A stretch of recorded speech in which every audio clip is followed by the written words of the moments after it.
Oh, Danny boy, the pipes are calling from glen to glen and down the mountainside. The summer's gone and all the flowers are dying. 'Tis you must go and I must buy. But come ye back when summer's in the meadow, or when the valley's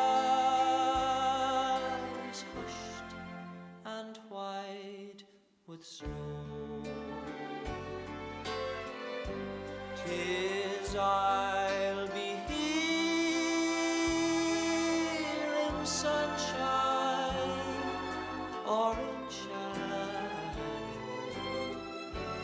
Oh, Danny boy, oh, Danny boy, I love you so. And if you come when all the flowers are dying, if I am dead, as dead I well may be, you'll come and find the place where I am lying. You'll lean and say, Anna babe, there for me, and I shall hear those soft you tread above me, and o'er my grave will warmer, sweeter be. Then you will kneel and whisper that you love me, and I shall sleep in peace until you come to me.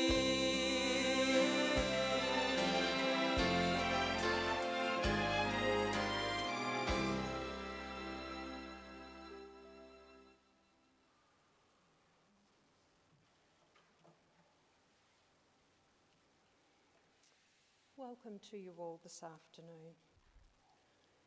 My name's Vanna Brewer, and it's a privilege for me to be the MC for the celebration of a long life for a very loved lady. That lady is Nancy Meg Docking, but known to you all as Meg. For each of us here today, life is a journey, and it is important to believe that death is not the end, but a destination. Our lives are a journey that takes us from youth to age, from innocent to awareness, from ignorance to knowledge, from foolishness to wisdom, from weakness to strength, and often back again. It takes us from offence to forgiveness, loneliness to friendship, pain to compassion, and from fear to faith. From defeat to defeat to defeat, until looking backwards or ahead, we see that victory does not lie. At some high points along the way, but in having made the journey one step at a time. Following the service here today, we will regroup across the road at the Merseyvale Memorial Park. If you're going to be travelling with us, please follow closely to the hearse, as the passing cars do not often show any respect and won't stop. If you're not able to come with us, you're more than welcome to wait in the lounge, and the family will return following the interment. I would like Rachel to come forward to read Meg's eulogy, followed by Nina and Holly.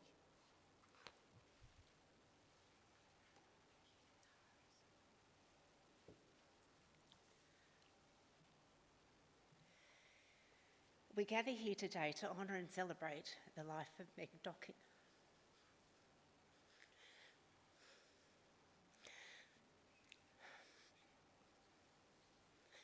I've got it.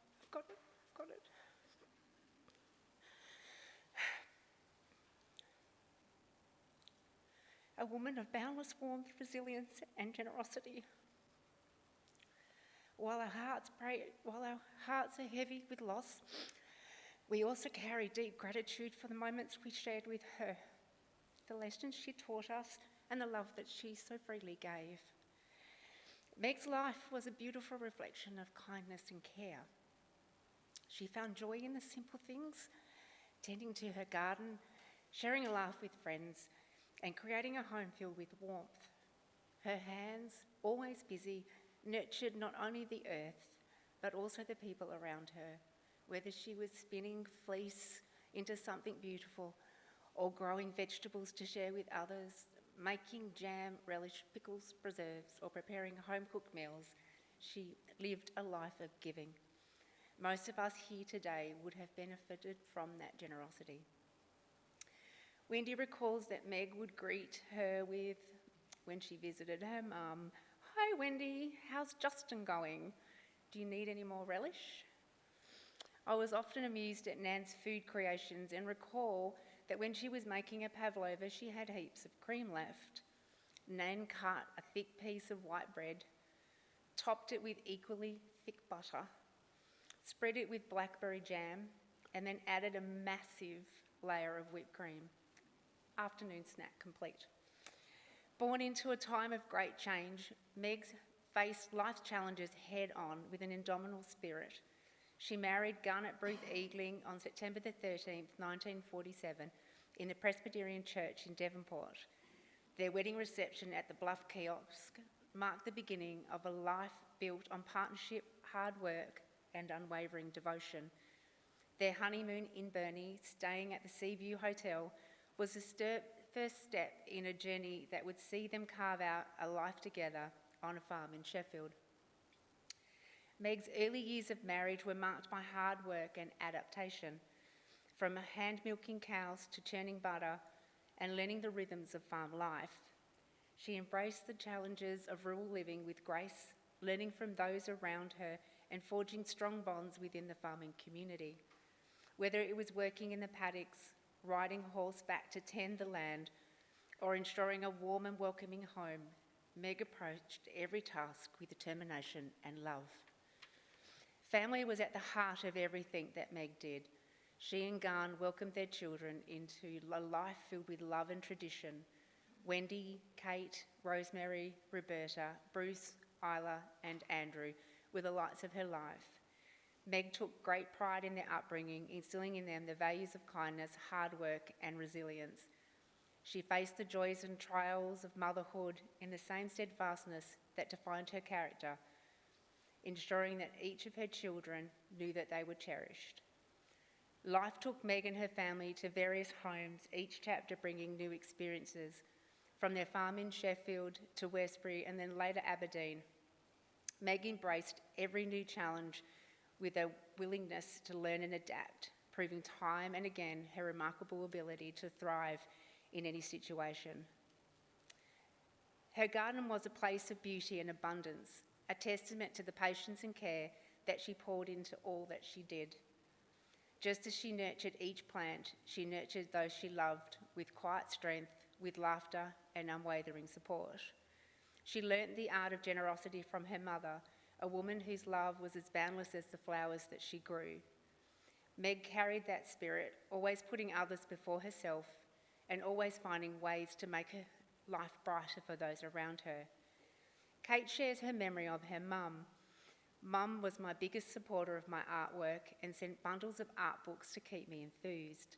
She had photos of every painting and placed them in small albums that she called her brag books. She made the most amazing Anzac biscuits and homemade Christmas puddings. She dedicated her life to God, garden and cooking. Rosemary's memories of her mother was just how proud her mum was of her garden and her ability to do preserves and jams. Meg was an exceptionally crafty and turned her hand to just about anything. She wrote poetry all her life, and Nina will share a poem or two next. Meg enjoyed embroidery and spinning and often had long chats with her sister Vera about their new projects. She enjoyed lapidary, knitting, crocheting and calligraphy, just to name a few. Meg loved her visits with Nell and the long chats that they shared. Robbie has many fond memories of her mum, especially the drives they used to go on together, going out for lunch, especially at Belly's, where Nan was the local hero. Robbie remembers Meg ringing her up and asking her to come for Sunday lunch, which Meg cooked with her dislocated right arm. Her meals were delicious. She was a truly amazing woman who Robbie loved very much. And speaking of driving, Andrew recalls being transported everywhere by his mum on the back of a motorbike. At age 15, Andrew had to teach his mum to drive. Helping his mum buy her first car, they had agreed for her to purchase an XW Falcon. So you can imagine Andrew's surprise, horror, when she turned up at school in a Morris 1100. Bruce shared his mother's passion for motorbikes, and Andrew remembers Bruce's leather jacket that had a denim patch on the back with "My mum is a bikie" written in Hobbytex. Meg was also surrounded by dogs for most of her life, from Tiny to Buffy and Honey, Nelson and Rosie, and Polly and Jack. Meg loved them all as family. Meg's generosity extended beyond her immediate family. She was an active part of her community, whether it was through church or helping neighbours or simply being a friend to those in need. Her kindness and generosity left a lasting impact on everyone who had the privilege of knowing her. She was a woman of great wisdom, learned not from books but the experiences of life. Her story is often filled with humour, rich in history, painted vivid pictures of a time when life was simpler yet infinitely demanding. Later in life, Meg prayed to God to find her a companion, and Cliff answered the call. A widowed man with a huge heart won Meg over. They had the most amazing adventures together, travelling Australia, including the outback in a Kombi. Their strong faith led them to help orphaned children in Russia. When Cliff passed away, Nan's heart was broken and she fought again to find her place in life. Meg told stories of her hiking adventures like up Mount Roland pregnant, uncomfortable backpacks, camper van travelling with Cliff, and critter-infested huts at the walls of Jerusalem. Later in life, she lived vicariously through Rachel and Matt's travels and enjoyed their FaceTiming while they were overseas. As we say goodbye, let us remember Meg not with sorrow, but with the gratitude for life that she lived and the love that she shared. Her legacy lives on in her children, her grandchildren, and her great-grandchildren, and in the countless lives that she touched. Though her hands may now be still, her spirit remains in the lessons that she passed down, the love that she shared, and the kindness that she inspired in us all. Rest in peace, dear Meg, Mum, Nana, great-grandma. Your life is a testament to love, perseverance, and unwavering strength. You would be deeply missed but never forgotten. I love you, Nana, and you will stay in our hearts forever. And before Nina comes up, I'd like just to read a little tribute from Libby. Libby has said, "You have been my client for 3 years. In this time, we have shared so much between us. Meg, I have never seen anyone like you that was so strong and determined to keep going. We talked about so much over our coffees and our Tim Tams. We've had laughs and tears, and you were always there for each other. I'm going to miss seeing that beautiful smile every time I come, and thank you for being that special person in my life, Meg. I will miss hearing those last few words. Love you, Libby, and God bless. And now it's my turn, sweets. Love you, Meg, and God bless. Safe journey home."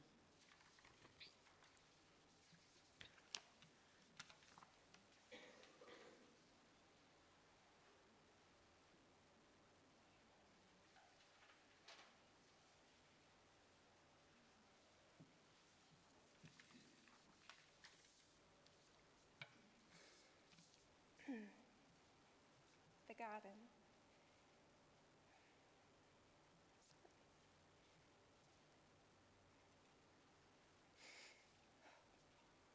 In our garden, you will find many vegetables of every kind, and I'd like to tell you about them, if you do not mind. Tomatoes in various stages of growth, green, red, yellow. A pumpkin so big and green, a fine big fellow. Cucumbers twisting in very strange shapes. Others straight and long. Potatoes springing up everywhere and not where they belong. Carrot tops rising above the hay, spread ready for the next year's sowing. Butternut pumpkins, over 20, I wonder when they'll stop growing. Zucchinis, red beet and silver too, also capsicum and peas. And the Lord has truly blessed us because we're still picking these. Onions, chives, and many different beans, rhubarb and ochre too. We're a very fortunate family. We think so, don't you? Spinning. The wheel is silent, the bobbin is full. Fingers are free from the gentle pull of the fleece as it falls on the carpeted floor. Its beauty seen now as never before. Reluctantly left for the less interesting things. Happy thoughts of how the wheel sings. Contentment and peace in a heart so employed. Not a job but a hobby, one so enjoyed. Beanies and mittens, jumpers all sizes, made from the fleece, so many surprises. For loved ones at home, a gift or a favour.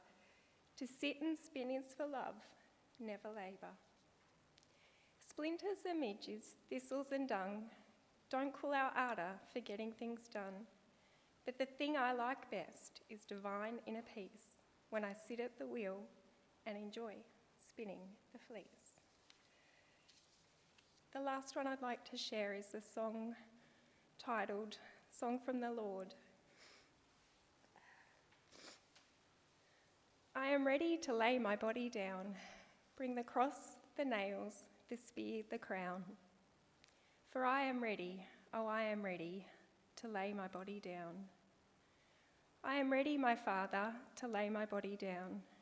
This is what I came to do, and Lord, in obedience to you, Father God, I lay my body down. It is finished. It is done. Lord, the world to thee I've won. For this is why I had to come and lay my body down. Father, a broken heart I have for those people I came to save and rescue them from a cruel grave. I lay my body down. Bring the cross, the nails, the spear, and the thorny crown. For Father, I am ready now to lay my body down. A world I came to save you from sin, sadness, and despair. I came to bear your burden and all your care. But I was so rejected, so many would not believe. But so you would know my love for you, I lay my body down. Bring the cross, the nails, the sword, and the thorny crown. For Father, I am ready now to lay my body down, to lay my body down. We love you, Nan, and we promise to take care of Mum. You were right. It is Desi that's going to pick you up. Please tell Dad I love him. I love you so much, Nan. Sweet dreams.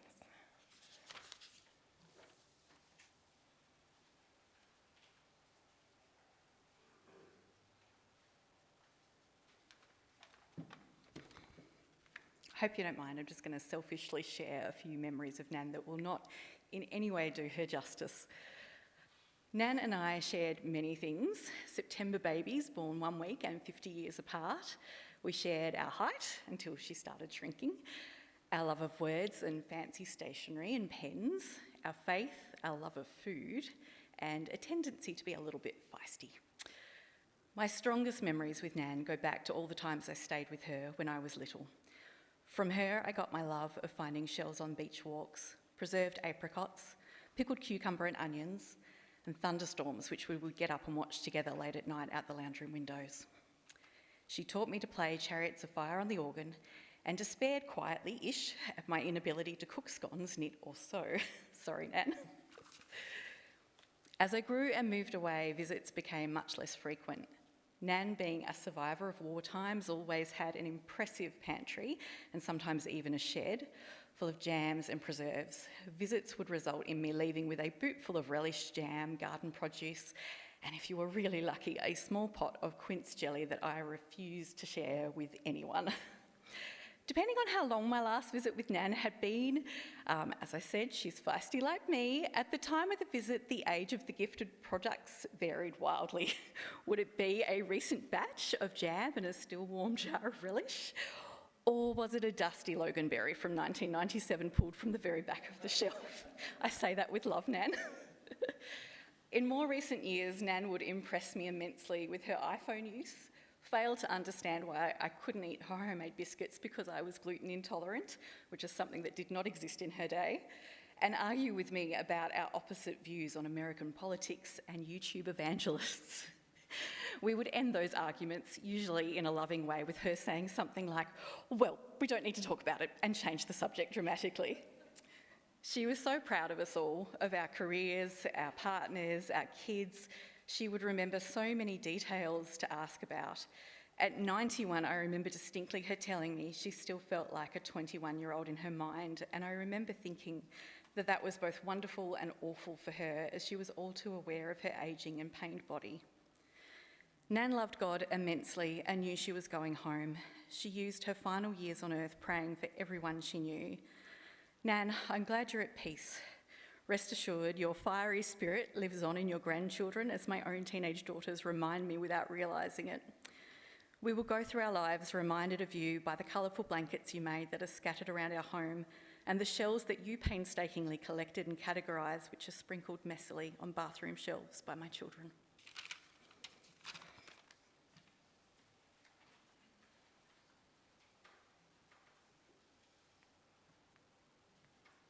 Would anyone else like to say a few words? No? Okay. We're going to have a few moments now to look back on Meg's life, remembering the special role she played in each of your lives if we listen to one of her favourite tunes.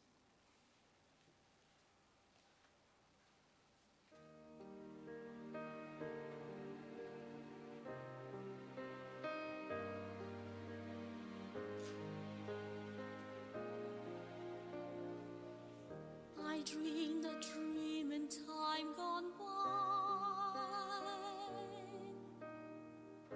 when hope was high and life worth living. I dreamed that love would never die. I prayed that God would be forgiving. Then I was young and unafraid, when dreams were made and used and wasted.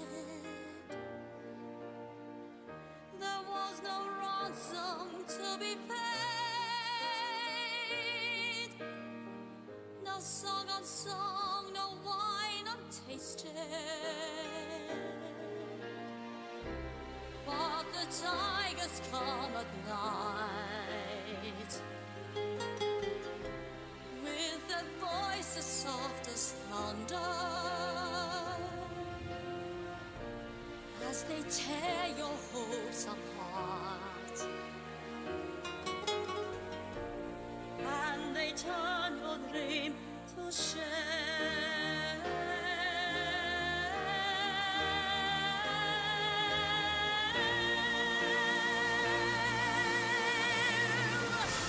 Still I dream he'd come to me, that we would live the years together. But there are dreams that cannot be, and there are storms we cannot weather.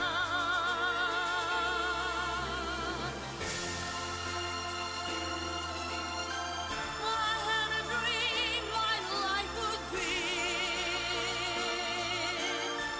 so different from this hell I'm living, so different now from what it seemed.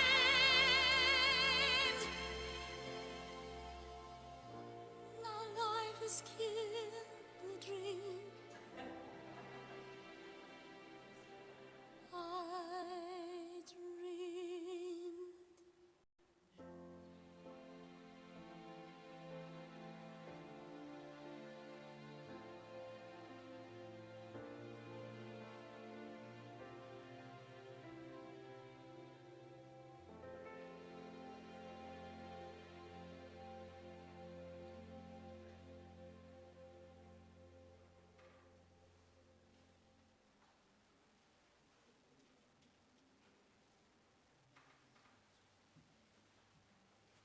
Did those dogs have a really bad haircut right at the end?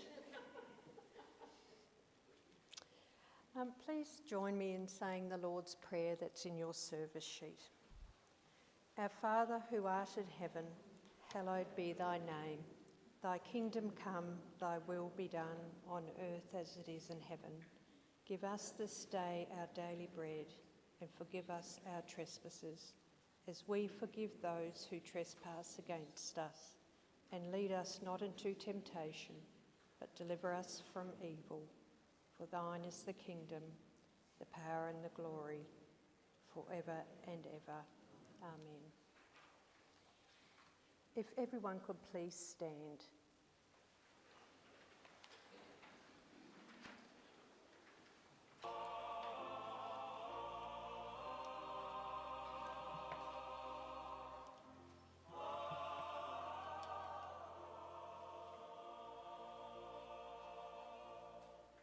O Lord, my God,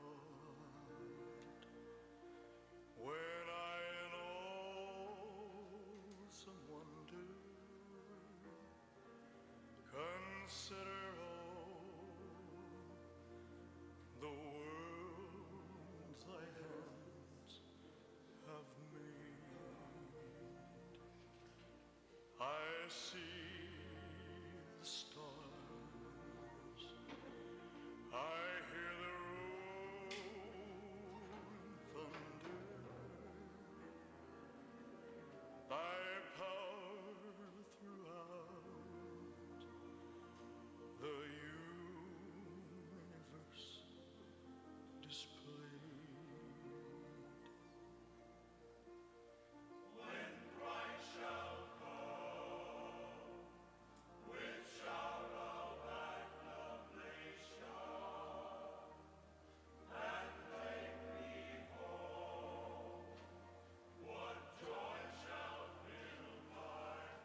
my soul.